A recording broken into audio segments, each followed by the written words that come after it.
Ahí está. Gracias. Gracias a todos que me están ayudando con esto. Bueno, tenemos entonces este texto de fin. Hoy quizás la clase sea un poquito más cortita, estoy viendo. Van a estar contentos si es así. Pero hoy lo que nos tocaba ver, no mucho más que esto, es el capítulo 1 de Fin en los zapatos de nuestros clientes. Este es el texto en donde explica también un poco por qué tiene como una nota al pie, donde explica por qué está hablando de clientes y no de pacientes, algo que ya habíamos hablado en nuestra primera clase, pero acá es donde lo expresa. Menciona todo lo de Rogers y bueno, menciona por qué tiene que ver con ver al paciente como una persona activa y participativa y no como una persona pasiva, digamos. Acá es donde lo expresa. ¿Bajás uno, Ariel? Gracias. Bueno, lo primero que menciona en este texto hace como una especie, otra vez, de diferencia con la evaluación, lo que llama evaluación tradicional, lo que llama Fin una evaluación tradicional. Y hace como una pequeña distinción, hace como toma como una definición de lo que es evaluación tradicional, y lo que va a decir es que la evaluación tradicional es el modelo mediante el cual los test son administrados a sujetos con el propósito de diagnosticar, elaborar una estrategia, evaluar el proceso y o mejorar el entendimiento de ese sujeto. Esa puede ser una definición de evaluación común, digamos. Esto es lo que se supone que uno hace cuando toma una técnica. En el mismo párrafo, lo que menciona es que en la evaluación tradicional lo que se hace es recolectar datos sistematizados a través de test.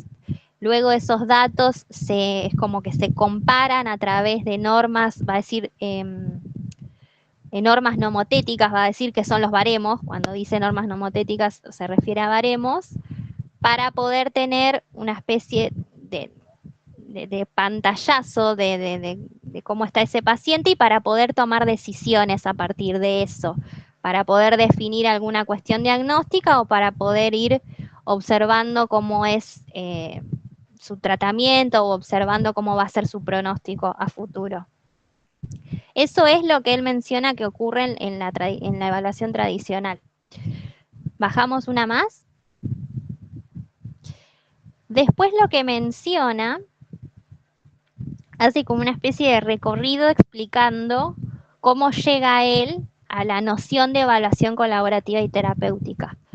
Entonces lo que primero hace es hablar de la evaluación terapéutica en minúsculas, que es la primer patita de la llavecita, sería evaluación con fines terapéuticos. Todo esto lo utiliza para poder separarla de la evaluación psicológica tradicional, que ahí en este párrafo que les había dicho, él la menciona solo como relevamiento de información. O sea, una manera de conseguir cierto tipo de información y hacer algo con eso, pero hasta ahí nomás sería. Luego lo que él menciona, que lo primero que descubre, entre comillas, él, es la evaluación terapéutica en minúsculas, ven que está todo en minúscula, que lo que menciona Finn es que esta evaluación terapéutica en minúsculas es una actitud en sí misma, no es una herramienta, no es una técnica, no tiene, va a decir incluso, no tiene un marco teórico fijo, no tiene una cuestión filosófica detrás, ni tiene técnicas específicas a aplicar, sino que es simplemente una actitud que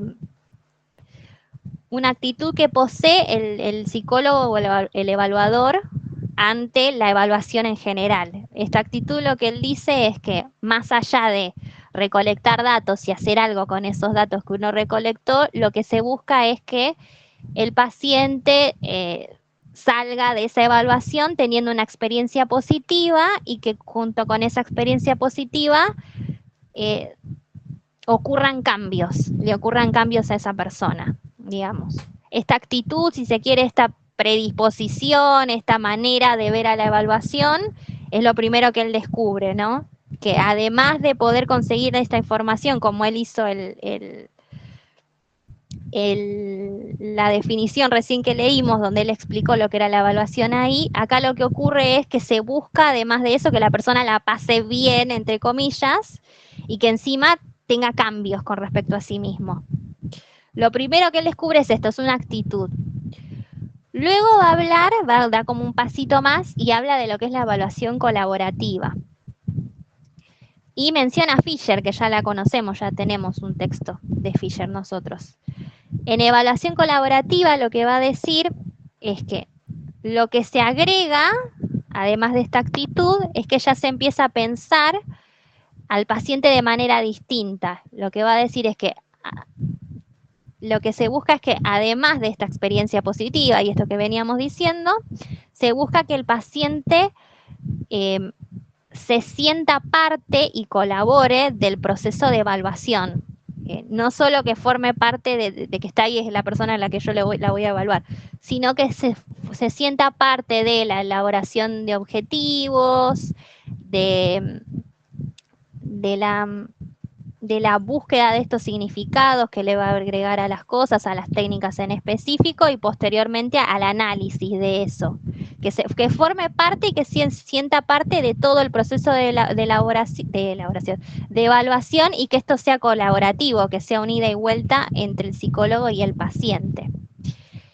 Y lo que va a decir también es que acá se agrega una cuestión más teórica, hasta entonces era simplemente una actitud, una manera de ver, una manera de actuar. Y acá lo que se agrega es una cuestión más filosófica, va a mencionar que Fisher toma cuestiones de la fenomenología, y una de las cosas que dice es como máxima, que aparece en el texto, es que uno no puede conocer la realidad tal cual es, sino que esa realidad siempre está intervenida por nosotros de alguna manera, ya sea por nuestras percepciones, por nuestra historia previa o por los distintos significados que nosotros le vamos a atribuir a aquello que vemos, a la realidad que estamos percibiendo. ¿Y por qué dice esto? ¿Por qué lo toma como máxima? Porque ahí es donde da como ejemplo algo del MMPI, que nosotros ya veníamos un poco hablando de esto, que además de sacar, si se quiere, el perfil, así como nosotros hacemos del MMPI, lo que agrega Fisher es, le pregunta directamente a la persona, esto vuelve, ¿no?, a hacer la colaborativa, a hacer que se sienta parte, le pregunta a la persona qué piensa acerca de cierto ítem o qué piensa acerca de que le dé tal cosa depresión, por ejemplo, que es algo que no se suele hacer directamente en la evaluación tradicional. Pero lo que él dice es que es importante que la percepción que la persona tenga de eso, porque uno no puede, si se quiere, tener acceso completo a esa realidad. ¿Se entiende esto que estoy diciendo? Él lo explica bastante claro en el texto. Sí, además es una manera de tener más información del paciente, profe, porque él lo Sí, que claro. plantea es eso, que es como contaba el profe Pais el otro día de sus casos. Claro. Mismo, Sí. mismo en el texto hay un caso que dice de un paciente que no le gustaba como el término que estaba deprimido, entonces Sí. entre los dos eligen el término que se sentía como más bien abatido. Como Exactamente. eso. Ahí lo que hace es como preguntarle qué te parece, creo que el texto dice algo así, qué piensa del término depresión y demás, si es la depresión como la pensamos nosotros o si esa persona tiene otra visión de lo que es la depresión. Y vuelvo también creo que algo que ya les había dicho, pero si uno ve los videos de Finn, el autor, digamos, mientras él está practicando este tipo de evaluación, va a ver que él les muestra directamente la planilla del MMPI, se las muestra directamente. Les muestra el perfil y le explica, digamos, le comenta qué marca el MMPI, qué marcan cada una de esas escalas y le pregunta un poco qué tiene que ver esto con vos y demás. O sea, tiene que ver con esto, ya uno ve que él hace este tipo de cosas, por eso las manifiesta un poco en el texto. Eso es lo que él plantea como evaluación colaborativa, no es como un pasito más, agrega la colaboración.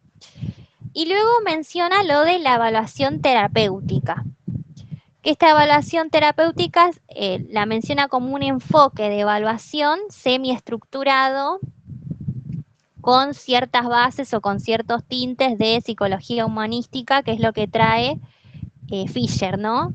O sea, es semiestructurado. Y él menciona que es semiestructurado porque quizás el proceso de evaluación colaborativa, tal como la pensó Fisher, era como más, no sé, tenía mucho que ver con la destreza, si se quiere, mucho más del psicólogo. Él menciona que está pensado para los psicólogos que no son tan creativos como ellos, que son capaces de hacer más cosas ahí en el aire. Y lo que él plantea es hacer un enfoque, una manera de ver a la evaluación que esté estructurada, digamos, sistematizada en distintos tipos de pasos y en distintos tipos de sesiones para que sea como un poco más concreto qué es lo que se hace y no tan así como mencionar así al azar qué es lo que se está haciendo. Y ahí es donde se crea la evaluación terapéutica y le agrega esto del colaborativa, ¿no? Porque sigue estando presente todo el tiempo la cuestión de la colaboración. Entonces se termina transformando en evaluación colaborativa y terapéutica, que es así como se va a mencionar a partir de ahora y así es como va a quedar fijo, digamos.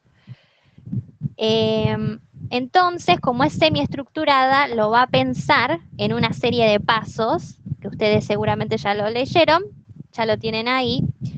Pasás un power más. Al volverlo estructurado, lo que hace es tener distintos tipos de sesiones y distintos tipos de pasos donde se enfoca y se trabaja en distintos tipos de cuestiones. Entonces tenemos, ustedes no lo van a tener así en el texto lo tienen en otro orden. Tienen, por ejemplo, las sesiones de resumen y debate las tienen primero. Eso es porque lo que hace Finn en el texto es mostrar las sesiones como él las fue descubriendo, como él fue pensando. Por ejemplo, una de las primeras cosas que él descubre o trabaja o empieza a pensar y a sistematizar son las sesiones de resumen y debate, pero dentro de todo lo que es el proceso de evaluación colaborativa y terapéutica, lo principal es la sesión inicial. Por eso creo que la sesión inicial es como uno de los últimos, incluso que menciona, dentro de lo que es el recorrido del texto. Pero la sesión inicial es la primera. Entonces, los distintos tipos de procesos o de pasos que nosotros vamos a ver, que después esto va a ser pregunta de final, que ustedes puedan expresar y que puedan determinar cada una de las cosas que ocurren en estas sesiones. Son 6. La primera es la sesión inicial, la segunda es la sesión de administración estandarizada de test, la tercera es la sesión de intervención en evaluación, la cuarta las sesiones de resumen y debate, la quinta, si se quiere, no sé separarla, pero es el reporte escrito, y después tenemos las sesiones de seguimiento o de follow-up. Ahora vamos a ver una por una. ¿Pasás una más? Esto no está en el texto, pero sí se menciona a veces en otros tipos de textos que hablen de la evaluación colaborativa y terapéutica, y después en el texto de Campuis que ustedes van a leer, no los menciona explícitamente así, digamos, no es que dice estos son los valores, pero sí quizás menciona alguna que otra palabra que tiene que ver con esto, y es que Finn posteriormente establece como 5 valores en específico que son como la base central o los cimientos, digamos, en los cuales se construye la evaluación colaborativa y terapéutica y en los que él pretende que todos los psicólogos o todos los evaluadores que la practiquen lleven a cabo y que tengan muy presente. Entonces él define o menciona de alguna manera la evaluación colaborativa y terapéutica como un enfoque que está centrado en un vínculo humano, empático y colaborativo. Esto ya lo hemos visto en los textos, esto está. Lo que pasa es que no está de esta manera explícita escrita, buscando la construcción de una narrativa más compasiva, beneficiosa y adecuada de sí. Acá menciona un poco las narrativas de vuelta que ya habíamos visto con Aschieri. Los 5 valores que acá menciona son, no sé, la colaboración como primera medida, Ya no hace falta que explique por qué, la colaboración, ya hemos visto la cantidad de veces que menciona la palabra colaborativa y por qué determina que eso sea colaborativo. La empatía, de vuelta, ya tenemos un texto donde habla sobre las bases biológicas, si se quiere, de esa empatía. El respeto, porque habla de una cuestión, trata de reducirse lo más posible todas las cuestiones de asimetría. Si bien nosotros vimos en el texto de Sendín que hay roles que sí o sí están determinados y expresados, que es una cuestión de que uno es el paciente y el otro es el psicólogo como rol, pero que no haya tanta simetría, digamos. Esto de que uno le pueda mostrar a la persona los resultados y le pregunte qué opine de esos resultados, qué puede agregar sobre su visión respecto de esos resultados, si tiene o no que ver con uno, es si se quiere bajar un poco la simetría en términos hasta de poder, digamos. Por eso habla mucho del respeto, de tener respeto por ese otro. La curiosidad, que se alimenta mucho, ya hemos visto en el primer texto de Finn, en lo que tiene que ver con este texto del deseo de ser conocido. Ya sabemos que lo que él va a buscar es un poco alimentar la curiosidad de las personas en términos de que ellos quieran saber sobre sí mismas, quieran saber sobre sus problemáticas, quieran encontrar una respuesta a lo que los aqueja. Ya vamos a ver que, bueno, en la sesión inicial un poco lo que él pretende y lo que plantea es esto, que va de la mano de este texto, ¿no? Porque él ya sabe que las personas tienen un deseo inherente de querer ser conocidos y de querer ser comprendidos por ese otro. Y por último, la humildad, que tiene que ver de vuelta con esto que estábamos diciendo, de no tener un rol de experto que sabe absolutamente todo, sí, de experto en el sentido de conocer las técnicas, pero no de experto de que tiene como la última palabra o la información completa de esa persona, porque ya hemos visto por esta máxima que nombramos un poco recién, de que uno no tiene acceso completo a las técnicas, a la realidad de esa persona. Tiene las técnicas que le permiten expresar, que le permiten ver distintos aspectos, como nosotros ya hemos visto, de esa persona, dependiendo el tipo de técnica, dependiendo la manera en que la estemos utilizando y demás, pero también importa la visión de esa persona y lo que nos puede brindar esa persona. Por eso habla un poco de humildad. Esto no está en el texto, por eso se los quería mencionar. ¿Bajás un power más? Después lo primero que vamos a tener, vamos a mencionar como la primer, se me va todo, eche. Bueno, no me sale la palabra específica que les quería mencionar, pero el primer paso sería, ahí está, de esta evaluación colaborativa y terapéutica son las sesiones iniciales. Y lo que Finn arranca expresando un poco es que lo que se hace en las sesiones iniciales, y él pensando un poco esto que ya veníamos repitiendo, de deseo de ser conocido, de ver que las personas venían con cierto entusiasmo, con ganas de llevar a cabo el proceso, con un rol bastante activo y demás, lo que él les plantea a estas personas que participan del proceso de evaluación es que se elaboren preguntas acerca de sí mismos. Que esas preguntas que se hagan acerca de sí mismos se iban a volver el centro o el foco de la evaluación, y que en estas preguntas no se debía preguntar por terceros. ¿Qué quiere decir esto? Lo que él les pedía a los pacientes es que se hagan preguntas sobre sí mismos, y esas preguntas podían ser: ¿por qué me siento tan triste? O ¿por qué me cuesta entablar relación con otros? O ¿por qué me siento tan estresado? Por ejemplo. Por lo general suelen ser 3, no son preguntas indefinidas, a veces son entre 3 y 5 preguntas, por ejemplo. Y no se debe preguntar por terceros en sentido de, no sé, quiero saber por qué mi mamá está tan triste, por ejemplo. Bueno, para esa pregunta, digamos, no es que uno puede tomarle técnicas a uno para saber lo que siente el otro, sino que siempre las técnicas tienen que evalúan a esa persona que se está preguntando por sí misma. Por eso les pide que no se pregunten por terceros. estas preguntas que se van a hacer las personas, por ejemplo, estas que yo acabo de dar de ejemplo, en el texto da más, así como al azar, van a volverse el foco central de la evaluación. O sea, toda la evaluación va a girar en torno a esas 3 preguntas que yo acabo de decir. Todo el proceso se va a pensar a partir de esas 3 preguntas. Y otra cosa que menciona con respecto a esto, porque lo de las preguntas, volvemos a repetir, que busca alimentar la curiosidad, que tiene que ver con esto de ser conocido, etcétera.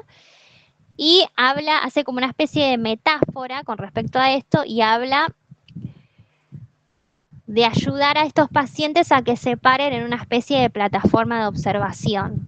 Que esta plataforma de observación, piénsenla, no sé, como si fuera... ay, se me está yendo todo hoy. Donde se para... me sale trampolín, que es donde se paran para hacer los saltos ornamentales y todo eso. Bueno, imagínense como alguien parado desde ahí, observando todas las preguntas que se está haciendo, todas sus problemáticas, y que junto con el terapeuta, con el evaluador, como él lo piense, puedan responder todas esas preguntas en conjunto. Por eso hace tanto foco en la cuestión de la colaboración. Hace estas preguntas porque en algún momento, cuando termine todo el proceso, esas preguntas se van a responder, que pueden tener o no que ver con lo que él se había planteado después de todo un proceso. Capaz que a veces la respuesta es por tal cuestión, o a veces la respuesta no es lo que se esperaba la persona, pero lo que se busca es que esa persona termine el proceso de evaluación colaborativa y terapéutica con las preguntas principales respondidas. Y no respondidas por el terapeuta, sino respondidas en conjunto. El proceso es medio en conjunto. Que esa persona pueda darse cuenta por sus propios medios, aunque guiada por el terapeuta, de qué manera responder a esas preguntas que la están aquejando tanto. ¿Se entiende esto? Sí, se entiende. Bien. Bueno, vamos a la segunda sesión. Perfecto. Que es la sesión de administración estandarizada de test.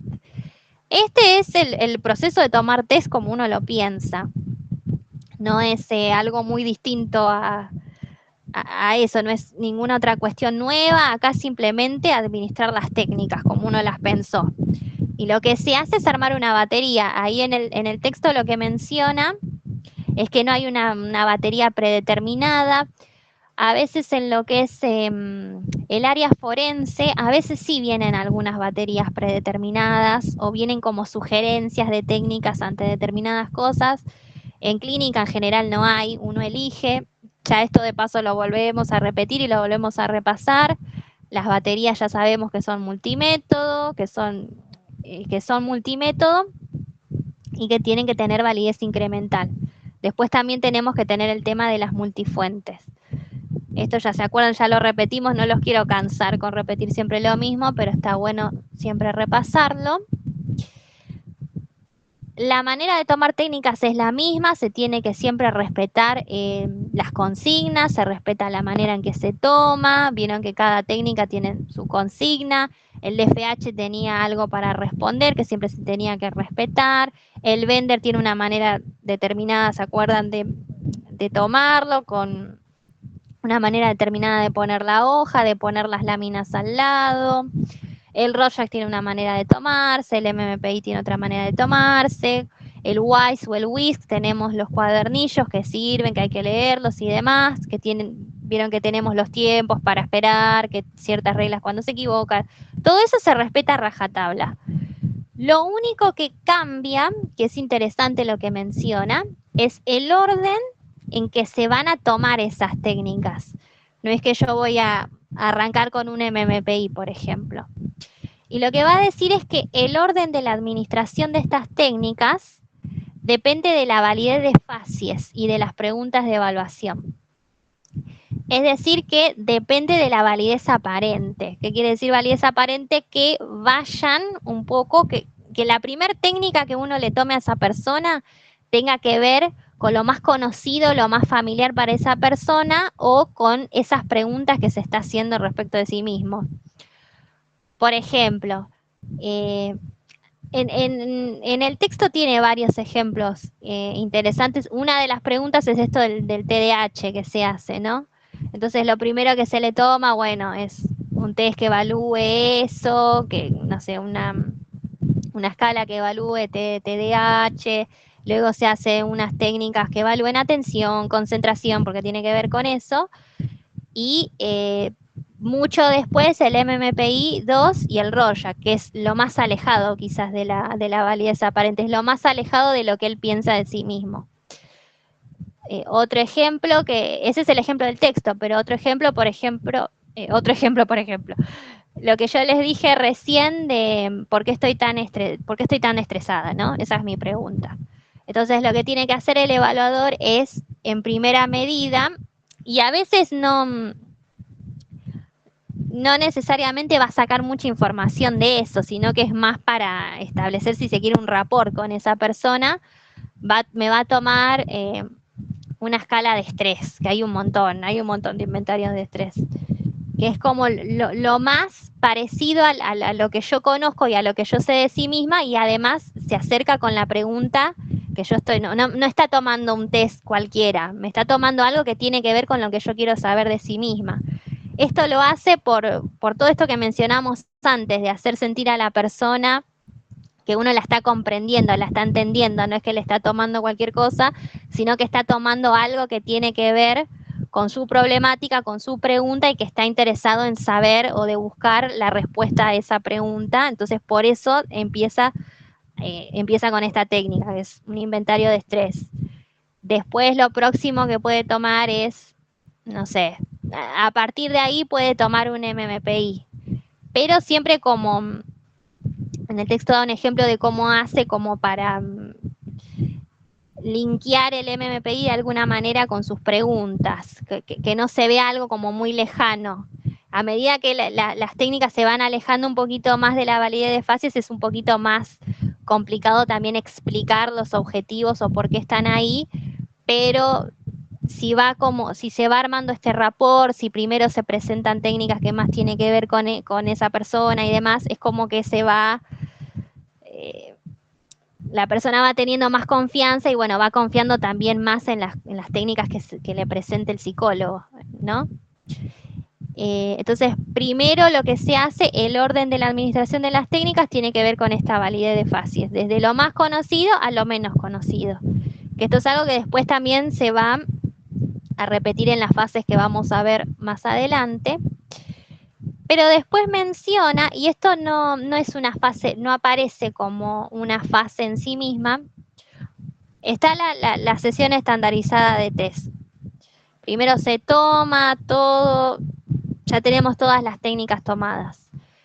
Lo que menciona muy así al pasar, no lo menciona como proceso, como sesión, ni tampoco lo describe tanto en el texto, es que después de que se hace la sesión de administración estandarizada de test, se hace lo que se llama una exploración extendida. Ya lo hemos visto en unos cuantos ejemplos de textos, lo que es la exploración extendida. Es básicamente, yo agarro un MMPI y veo los distintos ítems del MMPI, ¿no? Entonces, no sé, veo alguno que me llame la atención, por ejemplo, le tengo miedo a la oscuridad, o hay un ítem que es el de mi papá es buena persona, que lo dijo Ernesto, y se le pregunta a la persona sobre esos ítems, ¿no? Es como que se profundiza mucho más sobre sus respuestas. A ver por qué puso esto, o se le pregunta cuál de estos ítems te movilizó más. Entonces, a eso es lo que se le llama exploración extendida. O, por ejemplo, en el Rorschach tenemos varias láminas de tinta, entonces lo que se hace es preguntar, no sé, cuál de estas láminas te movilizó más, cuál te gustó más, cuál te gustó menos. Entonces ahí lo que hace la persona es explicar un poco más, y toda esa información extra que brinda también forma parte del proceso de evaluación. Todo eso también se toma como información importante para después el posterior análisis. Y después lo que se hace es que tampoco, creo que lo menciona, vieron que en el texto tiene como varias como si fuese una tablita con varias cosas, y mencionan una parte de la conceptualización del caso, pero no sé si lo expresa tanto en el texto. El otro paso, una vez que se toma o sea, tenemos la sesión de preguntas iniciales donde la persona se hace 3 preguntas de sí misma. Y en base a eso, ese va a ser como todo el eje del proceso de evaluación, en base a esas preguntas. Luego se toman las técnicas que están relacionadas con esas preguntas y que el orden en que las voy a presentar también tiene que ver con esas preguntas. Después lo que se hace, bueno, es una breve, no está como paso aparte, pero está como en el medio. Se hace una breve exploración extendida de algunos ítems, de algunas cuestiones para tener más información al respecto. Y luego se hace algo que se llama conceptualización del caso, que es una vez que ya tomamos las técnicas todo y tenemos toda la información y eso se analiza, no sé, se sacan los CI, se sacan los puntajes T, se analiza todo. Ya lo tenemos más o menos ahí, qué dio y demás. Lo que se hace es como pensar en el caso y empezar a pensar hipótesis de lo que le puede estar pasando a la persona o hipótesis de cuestiones que pueden responder a esas preguntas que la persona se hizo en base a lo que me están mostrando las técnicas. O sea, es como que yo voy reconstruyendo o construyendo el caso de este paciente a partir de las técnicas e ir pensando en posibles respuestas o posibles cuestiones, posibles problemáticas que le puedan estar pasando en base a toda la información que tengo. O sea, es como que primero uno va a pensar, a ver, bueno, ¿cómo es el panorama de este paciente? Que es más o menos lo que yo considero que le está pasando en base a toda esta imagen que me brindaron las técnicas. Entonces es como que ahí se plantea el caso, se plantean ciertas hipótesis, se plantea ciertas posibles respuestas o cosas que pueden estar pasando para después trabajar con eso en lo que es la sesión de intervención, que ahora la vamos a ver. ¿Pasás una más? Esperen, antes de seguir... Uy, eso lo moví yo sin querer. ¿Cómo están? Bien. Bien, bien. ¿Quieren tener un descanso? ¿O prefieren que sigamos? Seguimos, si quieren. Sí, seguimos. ¿No? Sí, No sé seguimos. qué dicen los compañeros. Sí, por mí también. Bueno. Vamos a seguir entonces. Una vez que tenemos entonces, habíamos dicho, esta conceptualización de caso, de esta persona en particular. El próximo paso a seguir son las sesiones de intervención en evaluación. Que esto, si se quiere, es como la parte más terapia clásica, si se quiere, de la parte del proceso de evaluación. Por eso después ustedes, justo en esta clase no, pero hay un texto de Finn y Martin, que son 2 autores, que van a hablar un poco de la evaluación colaborativa y terapéutica como terapia breve y focalizada, vamos a suponer, porque tiene efectos terapéuticos en la persona. Y lo que van a hacer en esta sesión, que ustedes ya, si leyeron el capítulo 10, ahí tiene como ejemplos bastante claros, siguiendo un caso de cada una de estas sesiones, pero en el texto de Fisher, uno de los primeros que vimos, ¿se acuerdan? Que hablaba del caso, había uno que era el señor Peters, que yo les había dicho que era una persona que se enojaba, que lo habían mandado del trabajo, y que Finn lo que había hecho en un momento era esconderle uno de los cubos del subtest de construcción con cubos del WISE, no sé si se acuerdan eso, para poder expresar el enojo. Eso que hizo Finn sería una sesión de intervención, lo que pasa que todavía no estaba del todo plasmado, todavía no habíamos visto esto en específico, pero lo que estaba haciendo era una intervención. Esperen que acerco un poquito, ahí está.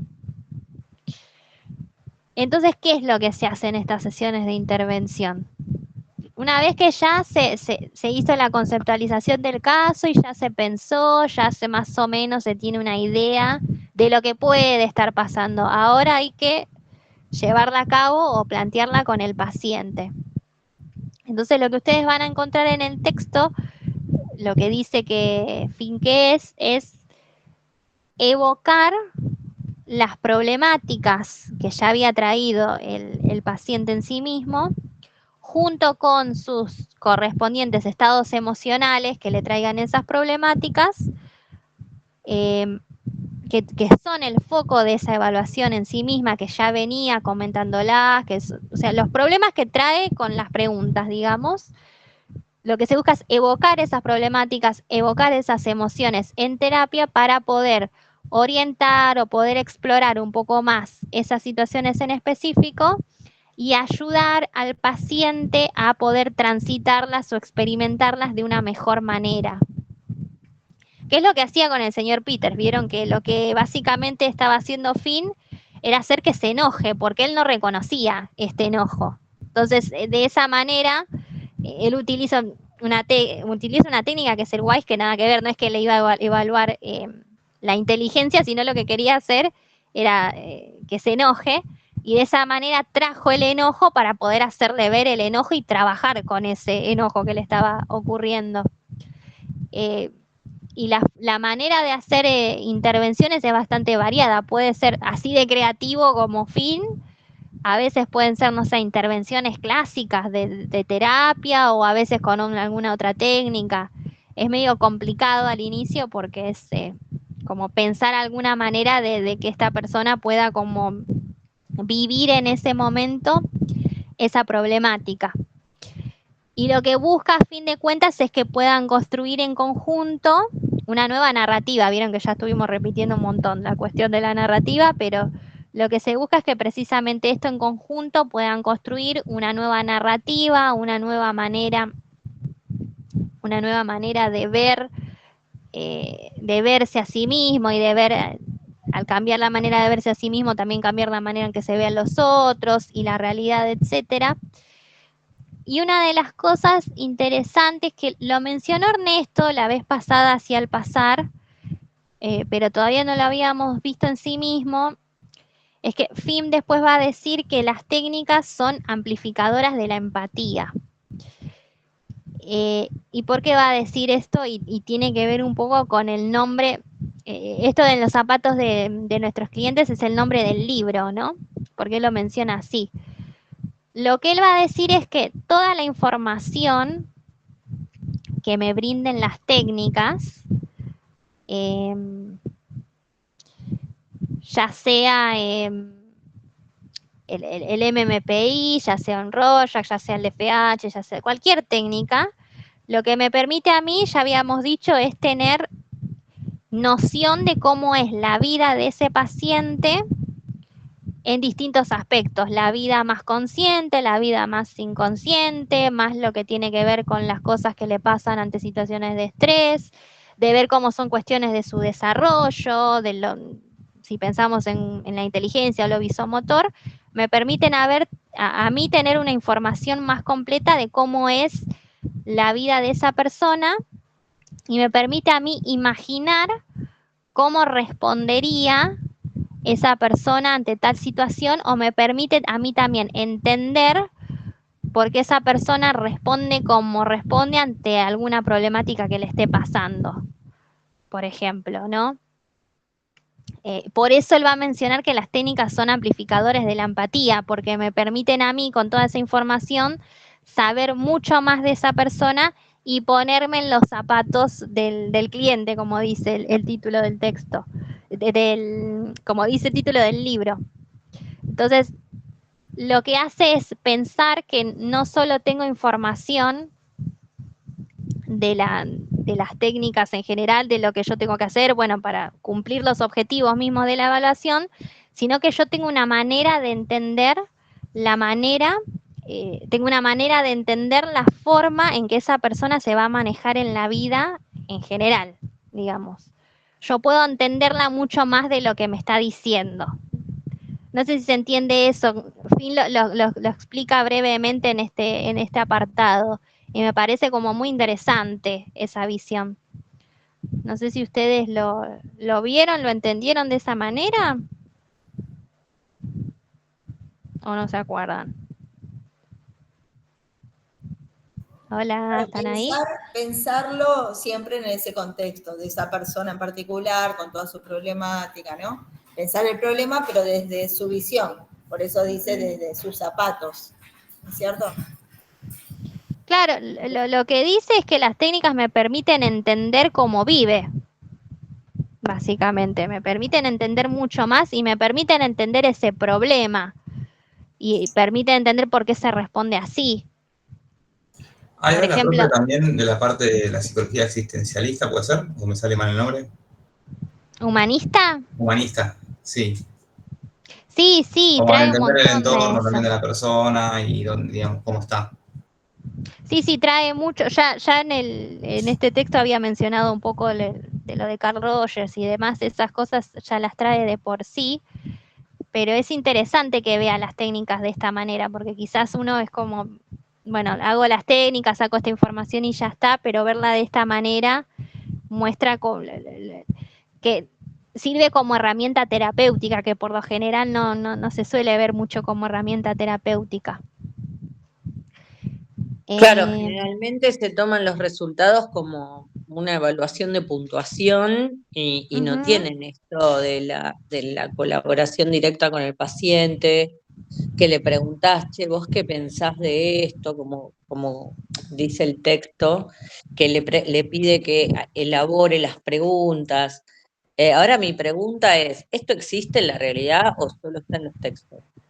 No, sí. O sea, Lo que pasa que quizás no es una práctica muy, muy habitual en el sentido de que uno la ve en todos lados, pero Ernesto se dedica a esto, tiene un instituto en Estados Unidos, que es donde nace, digamos, todo esto, hay institutos, hay en distintas universidades donde se está trabajando. Es un enfoque desde donde se trabaja, sí, existe, no es que solo queda. No se puede trabajar en otros distintos contextos, por ejemplo, nosotros, la última unidad de esta materia es de enfoque laboral y forense. Y vamos a ver que no se puede hacer esto así, tal cual como se piensa en un enfoque forense. En un enfoque clínico sí, tiene sus limitaciones, digamos. Ok.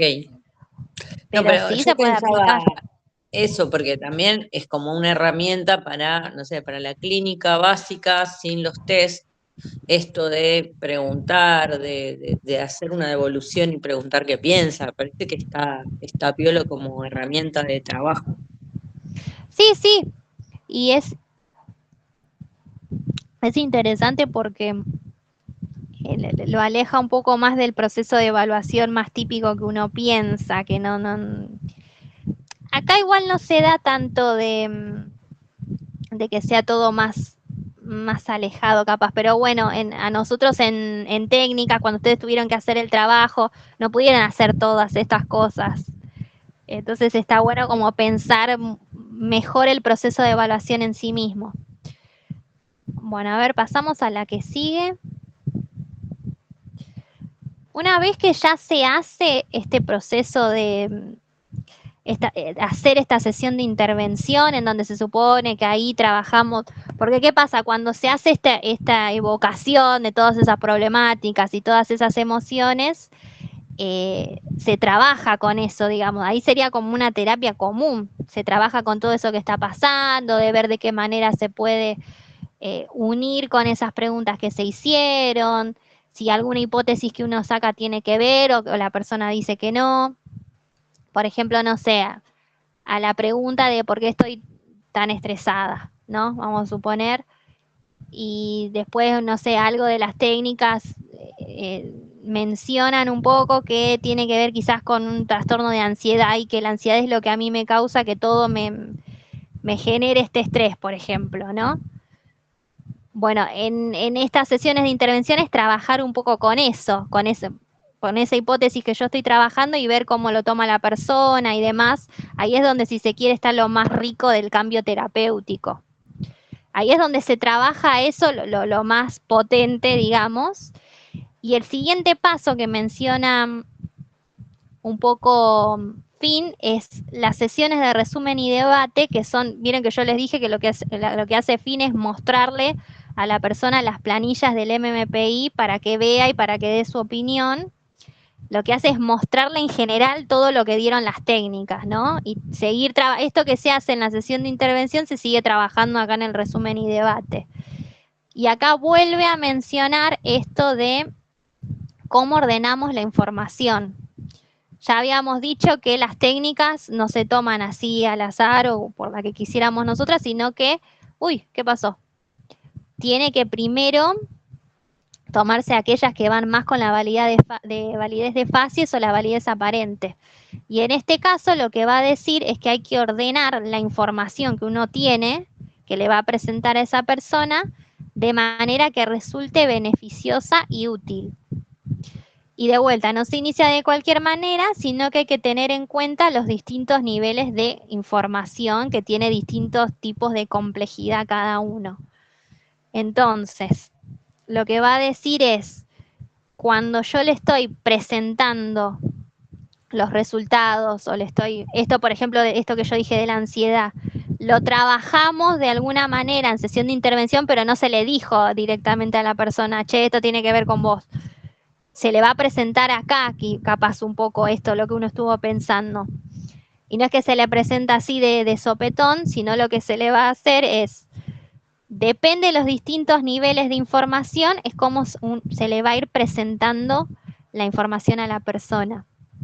Nosotros teníamos el texto de Fisher, vieron que uno de los primeros que vimos, en donde mostraba como distintas evidencias en investigación sobre la evaluación colaborativa en sí.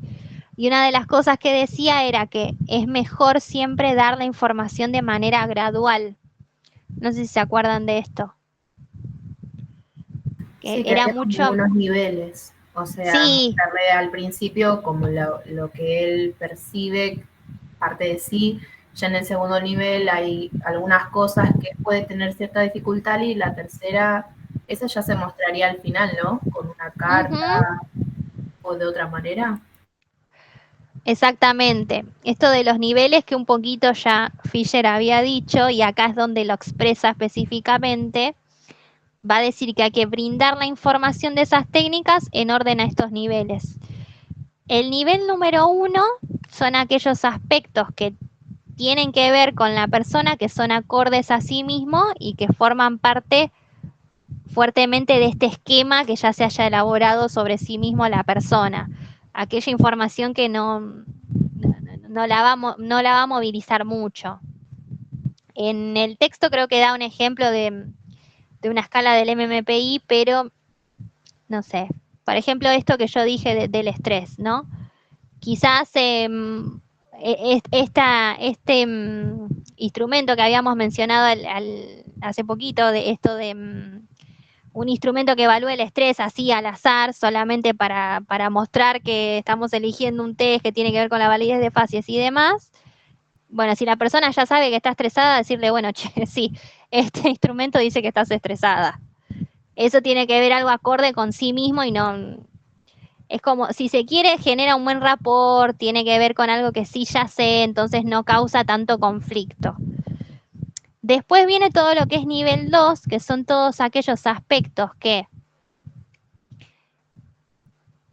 generan una leve modificación en la persona o que se aleja levemente de la noción que uno tiene de sí mismo, pero que no causa un impacto tan fuerte, tan potente en la persona. Entonces ahí ingresa un poco más, si se quiere, algo que digan las escalas del MMPI-2, por ejemplo, de a poco mostrar, che, me dio un poquito de esto, me dio, no sé, tal cosa, algunas cuestiones de la personalidad, etcétera. Y después tenemos todo lo que es nivel 3, que son todos aquellos aspectos o esos tipos de informaciones que son muy discrepantes con el self, muy discrepante con estas estructuras que la persona tiene de sí misma y que entran en conflicto y que muchas veces tienden hasta rechazar algunas de esas información. Sobre todo cuando está muy distante a lo que la persona piensa de sí. Y por ejemplo, ahí puede entrar cualquier respuesta de el Rorschach, por ejemplo, que me diga algo un poco más de ansiedad profunda o incluso algo que tenga que ver con depresión, ese tipo de información que capaz estaba como medio lejos y se da todo con mucho cuidado, incluso hay veces que hay informaciones que a veces quedan por fuera en orden de proteger a la persona y a esa estructura que mantenga la persona. Y después todas estas técnicas que yo mencioné como ejemplo de cada uno, vieron que dije, nivel 1, este inventario así al azar que habla del estrés. Nivel 2, respuestas del MMPI 2 y nivel 3, respuestas del Rorschach. Eso no es al azar. Después también vamos a tener una clase donde vamos a hablar del multinivel, porque no solo la información tiene distintos niveles para tomar en cuenta de complejidad, sino que también hay técnicas, así como habíamos dicho, que son más de hemisferio derecho o hemisferio izquierdo, que también son más de nivel 1, de nivel 3, que van de la mano. No sé si se dan cuenta de esto que estoy diciendo. ¿Se imaginan?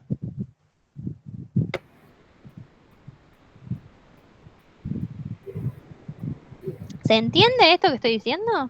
No, profe, yo lo que entiendo es que lo de nivel 1 es como que lo que está todo bien, ¿no? Lo que uno sabe de sí mismo y el psicólogo te pregunta y sí, estoy un poquito cansado, un poquito ansioso, un poquito. El nivel 2 es como que son cosas que se pueden modificar rápido. No sé, por ahí estás como un poco, no sé, un poco ansioso porque, no sé, se casa tu hermana la semana que viene. Y es como que, bueno, ahí podés como modificarlo de alguna manera porque es como que está identificado. No sé, te doy un ejemplo No, porque se me ocurre. modificarlo rápido no, sino que levemente afecta la visión que tiene de sí mismo. No que vaya a modificar eso más rápido. Sino que En ese sentido presentás sería primero información que ya conoces de vos, después información que se aleja un poquito de lo que vos sabés de vos mismo y otro nivel de información que es muy distinto a lo que vos pretendés o muy distinto a lo que vos sabés de vos mismo, algo que está como muy que ni alejado. vos sabés, digamos. Claro, que ni vos sabés. Por Ok. eso digo, tenemos estos 3 niveles de información sobre cómo se presenta y después tenemos técnicas que son más de nivel 1, más de nivel 2 y más de nivel 3, que también está relacionado con lo que cada uno evalúa y con este texto, por ejemplo, que les había dicho de hemisferio derecho o hemisferio izquierdo. Profe, una consulta. ¿El Rorschach puede ser parte del nivel 2 o del nivel 3? Sí, el Rorschach Información. por lo general es nivel 3, porque tiene mucho que ver con cuestiones subyacentes, con cuestiones mucho más. Es una técnica, vieron que habíamos dicho que es de hemisferio derecho, que tiene que ver mucho con lo visual, con mucho con lo emocional, con partes un poquito más profundas y que no es fácil de falsear, por ejemplo. El MMPI 2 tiene cosas de nivel 2, también tiene cosas de nivel 3, pero como es más consciente, vieron que habíamos dicho, es más técnica de hemisferio izquierdo, puede responder mucho más desde la razón, por ejemplo, ¿no? Y dije un inventario por decir algo de nivel 1, que capaz que esos inventarios no es que son tan robustos como el MMPI 2 o el Rorschach, y es como un inventario que va a dar como una información así más acotadita que tiene que ver con sí mismo. ¿Se entiende eso? Sí, se entiende. Los de niveles de información y demás, ¿se entiende? Se explica bastante fácil. Oli, Sí, a mí me queda la duda lo de la teoría de la autoverificación. ¿Cómo es? sí, ahí lo vamos a ver. Ya justo que lo mencionás, vamos a ir con eso. Bueno, tenemos estos 3 niveles, ¿no? Ya sabemos que así se presenta y demás. ¿Qué es lo que menciona Finn en ese texto? Habla de que esto se da de esta manera debido a la teoría de autoverificación de Swan. Y Swan lo que dice con respecto a la autoverificación es que todas las personas tienen una historia propia o un esquema propio respecto del self, del sí mismo, que tienden a buscar que ese esquema esté equilibrado todo el tiempo, digamos. Y lo cual hace que cualquier tipo de información que venga, que pueda entrar en conflicto con ese esquema, sea rechazado. ¿Se entiende? Por eso va a decir Finn que es importante que la información se dé de manera gradual, porque por una cuestión misma de autoverificación de la persona, cualquier información que entre en conflicto se rechaza. Entonces es mucho más probable que tiende a no aceptarla y por lo tanto que no pueda modificar eso. Eso es, profesora, vendría a ser como una persona, por ejemplo, que tenga una personalidad, por ejemplo, no se me ocurre, una persona que esté siempre a la defensiva, ¿no? Y que le puedan decir que, por ejemplo, está mal en esa parte y entonces que él nos reconozca eso y automáticamente lo sabotea, digamos. Sí, sería esto que yo decía, ¿por qué estoy estresada, no? Y de golpe empiezan a surgir cosas que yo nunca pensé que, no sé, que tengo, que todo me da ansiedad, ¿no? Que simplemente pienso que estoy estresada por el trabajo, vamos a suponer que yo dije eso, ¿no? Y de golpe empiezan a salir que, bueno, esta ansiedad es más generalizada, que es como una ansiedad en un montón de cosas, que también hay cosas de más a nivel de depresión y demás. Todas esas son cosas que yo no pensé y que ni siquiera tengo en mi órbita de razones por las cuales yo me puedo sentir así. Entonces, ese tipo de información que puede afectar al esquema que ya la persona tiene de sí mismo, si uno se la presenta muy de golpe, la persona es probable que la rechace y por que ejemplo, quizás sea... ¿no? No por narcisismo, sino no tiene que ver con que sea narcisista, sino porque la persona tiende a buscar el equilibrio de sus esquemas. Es por una cuestión de protección. Justo en este texto no está, pero en el texto de Campuis, que vamos a ver un poquito más adelante, vuelve a tomar el tema de la autoverificación y ahí se explica un poquito mejor. En el de Fini Martin también lo menciona, lo que es la autoverificación y por qué se busca cuidar mucho esto, porque van a decir ellos también que si esta información viene muy de golpe, la persona puede caer en la desintegración, que es como sentirse totalmente perdido, la información es tan fuerte y va tan en contra de lo que yo estaba pensando que es como que me apago, por decirlo de alguna manera. Por eso busca Finn siempre cuidar la autoverificación de la persona, presentando la información de manera gradual, de manera amena, siempre retomando lo que nosotros hemos visto del rapport, retomando la colaboración, de que no se sienta solo, de que estamos respondiendo las cosas en conjunto. Incluso en el texto también dice que se tiende a rechazar cualquier tipo de información que vaya en contra o que entre en conflicto con ese esquema, incluso aunque el esquema sea negativo. O sea, y ahí da el ejemplo, da un ejemplo muy bueno que es un paciente con depresión, por ejemplo, que ya tiene un esquema muy pesimista de sí mismo, del mundo y de otros. Cuando uno le da un cumplido, dice Finn, tiende a rechazarlo, no tiende a pensar, tiene que ver conmigo, sino como tiende a pensar que me lo está diciendo porque no le queda otra, por ejemplo. O sea, esa información también se tiende a rechazar.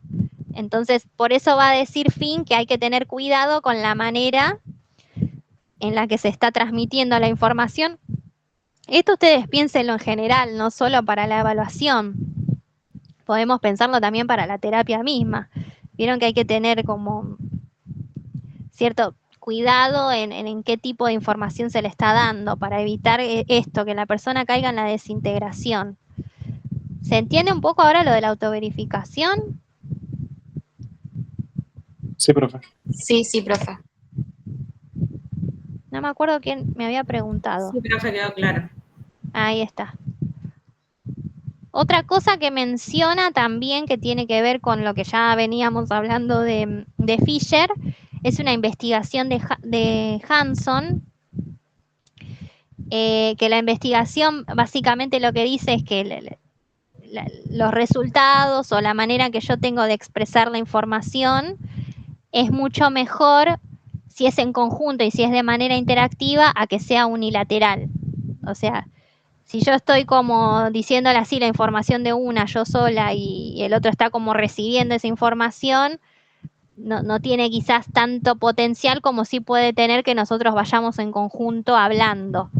Por ejemplo, te presento esta información, vos me comentás qué te parece, si te parece bien o no te parece lo que te estoy diciendo, si sentís que tiene que ver con vos o no tiene que ver con vos. De vuelta, volvemos con el tema de la participación, de que sea en conjunto, de que sea colaborativo, hace que todo eso que se vaya construyendo tenga como un peso más fuerte, tenga muchos más efectos terapéuticos, que la persona se pueda sentir como más cómoda y que salga de mejor manera de ese proceso. Porque aparte yo también pensé, y acá hacemos repaso de todos los otros textos, ¿no? Pensé en su deseo de ser conocido, pensé en que pueda a sí mismo tener interrogantes sobre sí y poder estar animado a poder descubrirlos por sí mismo, por su cuenta. Pensé en las técnicas, en por qué las elijo, porque algunas técnicas me dan este tipo de información, me dan otro tipo de información. Se las mostré pensando justamente en la manera en la que él va a procesar ese tipo de información.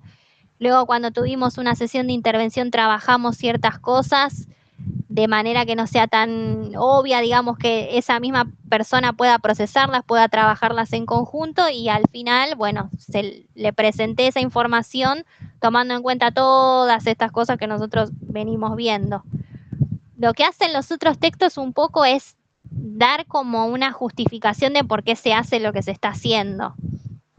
Por eso siempre se presentan, ¿no? Todo esto de la autoverificación o esto de las preguntas iniciales, uno lo puede decir así, pero tiene una base, digamos, en todos estos textos que venimos viendo, que tiene que ver con el hemisferio derecho y demás. Ahí es donde parte y de ahí es donde se toma como base para poder llevar a cabo todas estas acciones. No es que son acciones que se hacen al azar porque Finn quiere hacerlas. Él tiene como toda su base, su justificación y su explicación de por qué ocurre. ¿Se entiende? Bueno, a ver, vamos al último paso ya. Esto es interesante porque después lo que menciona como último, no lo menciona como un paso apartado que hasta ahora vimos como distintas sesiones, y no es que esto es una sesión más, sino que es como el otro paso para hacer después de lo que viene, y es un reporte escrito. Vieron que nosotros hasta ahora estuvimos practicando todo lo que es los informes y la manera de escribir, porque los informes, así en el trabajo de la clínica y los forenses, los informes son así, digamos, como lo estamos trabajando nosotros, pero en este proceso, lo que agrega Finn es que se hace una carta que es como un resumen del proceso que se hizo. Y en las cartas, por ejemplo, se mencionan las preguntas.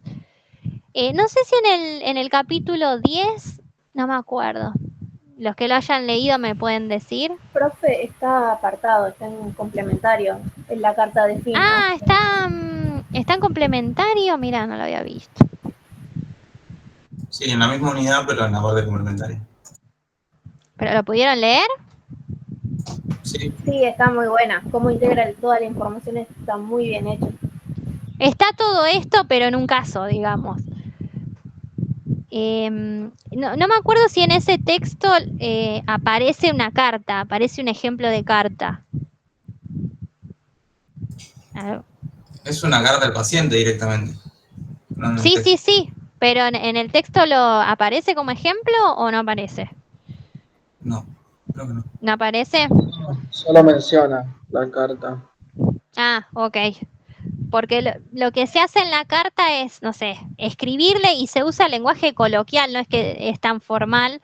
Se usa el mismo vocabulario que se trabajó con la persona para volverlo más cercano, volverlo más fluido, siempre pensando en la relación con la persona. Y en la carta lo que se hace es hacer como un resumen. Sí, ¿qué pasó? Alex. No. Ah, porque vi que me apareció eso que levantaste la mano. En la carta lo que se hace es un resumen de todo el proceso, de lo que se logró, de lo que se trabajó, y se mencionan las preguntas, o sea, se vuelve a mencionar, ¿no? La pregunta que yo hice, ¿por qué me siento estresada? ¿Por qué estoy estresada? Y abajo está la respuesta, ¿no? Todo lo que se descubrió, todo lo que se trabajó y demás. Sea cual sea la pregunta que se haya hecho, la cantidad de preguntas que se hayan hecho, es como que se apunta a que quede de manera escrita todo lo que se estuvo trabajando.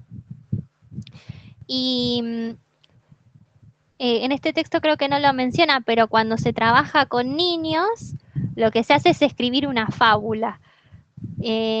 Creo que en material complementario también tienen alguna que otra fábula, ejemplo de fábula que es como si fuese un cuentito, se le escribe un cuento en lugar de hacerle una carta, donde también se refleje todo el proceso y también se responden a las preguntas.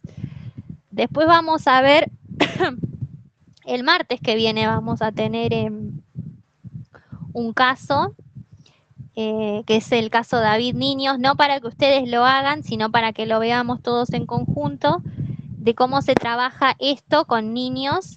En este caso, bueno, David va a ser de niños, pero también cómo se trabaja con adolescentes. Y va a ser interesante porque todo esto de las preguntas y demás se trabaja con los padres también, ¿no? A veces son los padres, en el caso de los niños, los que traen estas preguntas. Y en el caso de los adolescentes ya las preguntas las hacen ellos mismos, pero se trabaja en conjunto con los padres. Siempre cuando se está trabajando con los niños, se trabaja al mismo tiempo con las familias. Es como una unidad. Y vamos a ver un caso muy interesante sobre cómo se trabaja esto con niños y qué conclusiones se llevan a cabo. Y luego sí tenemos como una sesión extra, como la última sesión. Se llaman sesiones de seguimiento o follow-up, que son, no sé, después de haber pasado 3 meses de la última sesión, de que ya se hizo el reporte escrito y demás, y ya se trabajó en conjunto, lo que se hace es, se vuelven a encontrar 3 meses después para ver, bueno, cómo está esta persona, cómo fue desde la última vez, en qué cosas se mejoraron, en qué cosas capaz que hay que seguir trabajando. Se debaten dudas, se ponen todos al día y se evalúa la posibilidad de hacerse nuevas preguntas. Si esta persona ya las preguntas que se había hecho la logró responder, logró trabajar y demás, capaz que tiene nuevas preguntas, nuevos interrogantes que se quiere hacer sobre sí mismo y termina iniciando de nuevo todo este proceso después de la última sesión sería. Si es que tiene nuevas preguntas por hacerse. No me acuerdo si hay una filmina más. No, profe, es la última. Ah, listo. Bueno, ya si querés puedes dejar de compartirlo. Ese es todo el proceso. ¿Se entendió? Sí, profe. Sí, la verdad, muy claro. Ah, buenísimo. No era muy difícil el texto, pero... Y aparte había cositas que no se mencionaba, como la conceptualización del caso y demás, no se menciona tanto en el texto, entonces está bueno como verlo así en la clase. ¿Tienen alguna duda? Entonces, para el martes llevamos el informe y algo más. ¿Hay que leer algo? Ah, esperen. ¿Quieren descansar o prefieren que que hable un poquitito de lo que viene ahora y ya después los deje libres.